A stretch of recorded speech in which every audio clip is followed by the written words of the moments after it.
రోజు ఒకేలాగా కాకుండా డిఫరెంట్గా లంచ్ బాక్స్ తీసుకుపోతే బాగుంటుందని కుకుంబరు, క్యారెట్, క్యాప్సికము, కొత్తిమీర, టమాటాలు, పెప్పరు, సాల్టు వేసి కలిపి పక్కన పెట్టుకోవాలి.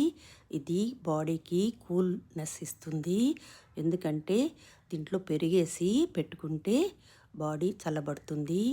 మనం ఒక్కోసారి స్ట్రెస్లో బాడీ హీట్ ఎక్కిపోయినట్టు అనిపిస్తుంటుంది, ఏం తినాలనిపించదు.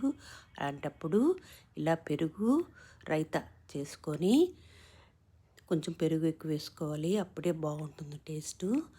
దీన్ని అలా కలిపి పక్కన పెట్టుకొని దీనికి కాంబినేషను ఒక చపాతీ చేసుకుంటే చాలా బాగుంటుంది. ఆ చపాతీ కూడా తెల్లగడ్డలు సన్నగా కట్ చేసి ఉండలాగా చేసుకొని ఒక చిన్న చపాతీ కాంబినేషన్తో పెరుగు చట్నీ తింటే భలే బాగుంటుంది ఫీలింగు.